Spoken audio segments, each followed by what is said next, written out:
घोसी में उपचुनाव हो रहा है, उसको आप कैसे देख रहे हैं? नहीं, देखिए, हम तो खुद एक कैंडिडेट थे। पिछला चुनाव जो हम लड़े थे उपचुनाव 55,000 वोट हम पाए थे और इस पारी भी हमारा बसपा से हो गया था। लेकिन जो उपचुनाव हम लड़े थे जो 55,000 पाए थे, उस समय जब हम पर्चा खरीदने गए तो वहाँ पर नोटिस लगी थी कि आप 3 साल के लिए बैंड हैं। तो उसको 4 साल हो गया, उपचुनाव लड़े तो हम कहे कि 4 साल हो गया, तो लेकिन आदेश कापी तक वो अभी 41 दिन बाकी था। अब इस वजह से हमारा पर्चा दाखिला हम नहीं कर सके। लेकिन फिर भी हाईकमान जो प्रदेश के मुखिया हैं उन्होंने कहा कि अपने बीबी के नाम से पर्चा खरीद लो। लेकिन समय इतना कम था कि हम उसकी फॉर्मेलिटी अपने बीबी की नहीं पूरी कर सके। इस वजह से हम अब ये उपचुनाव इतना कम समय में होने जा रहा है, 18 महीने में चुनाव होने जा रहा है। जनता खुद कस में पड़ी हुई है कि क्या किया जाए। एक आदमी है टाउन का लोकल जो जनता के दिमाग में है और एक है बाहरी, ये जो नारा चल रहा है। कयूम अंसारी किसके साथ हैं? क्योंकि कयास ये भी लगाया जा रहा है और कुछ लोग ये भी कह रहे हैं कि आप बीजेपी के साथ हैं। नहीं, देखिए, हम कौम के साथ हैं। कौम जिधर रहेगी हम उनके साथ हैं। और रहा सवाल हार जीत, तो आज की जो पोजीशन है हमको न लड़ने के वजह से अंधेरे में कनवा राजा। हम रहते तो सबकी हालत खराब हो जाती।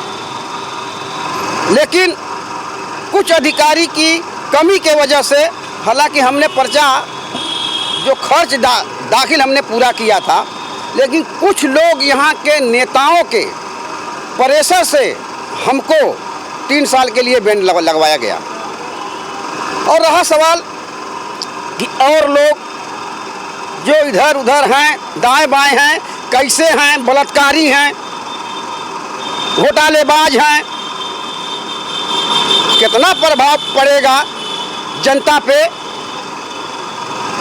रहा सवाल मेरा, तो जैसे बहन जी का आदेश आएगा कि कहाँ रहना है, आदेश आने वाला है, आजकल में आ जाएगा। आपने कहा कि पहले बात आपने अभी कहा कि हम कौम के साथ हैं। हाँ। दूसरी बात आपने कहा कि हम बहन जी के आदेश का हम इंतजार कर रहे हैं। हाँ। तो हैं किसके साथ आप?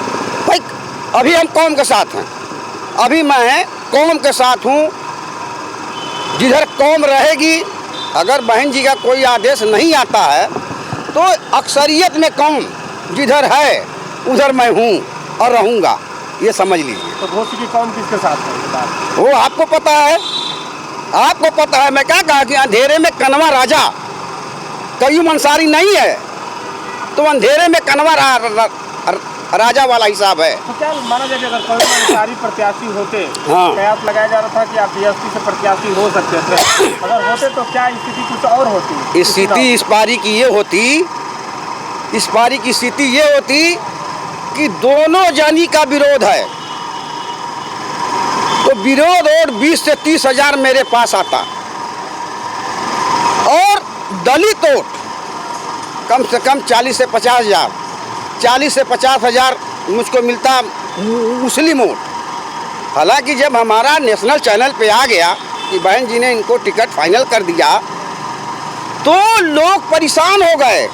घंटों घंटों तक हम लखनऊ में थे, हमारे में यहाँ फूल लोग करते थे कि कयूम भाई मत लड़ो, मत लड़ो, आप भी हारोगे, हम भी हारेंगे। लेकिन कौम के साथ रहना है तो कौम की बात मानना है। अब कौमें जब नहीं रहेगी तो इसलिए हम कौम के साथ हैं। और मुझको लग रहा है कि आने वाले दिनों में जो हमारी हाई कमान है, जो आदेश आएगा, जो हमारी सोच है कौम के साथ, यही आदेश आएगा। उसके बाद हम लोग जम कर के लगा जाएगा और एक तूफान आ जाएगा, ये समझ लीजिए। बीजेपी कह रही है कि हम चुनाव जीत रहे हैं, सपा कह रही है हम चुनाव जीत रहे हैं, आप कैसे देखते हैं? अंधेरे में कनवार राजा, ये समझ लीजिए। जो समझदार हैं, इसलिए कयूम अंसारी नहीं है। कयूम अंसारी रह रहता तो ये लोग का मैं जीत रहा हूँ, मैं जीत रहा हूँ, ये खेला सबका बिगड़ जाता और कयूम अंसारी इस बारी आसानी से विधानसभा में पहुँचा होता। लेकिन वही 41 दिन हमारा, वही 41 दिन बाद चुनाव हुआ होता तो कयूम अंसारी आपके सामने कैंडिडेट रहा होता।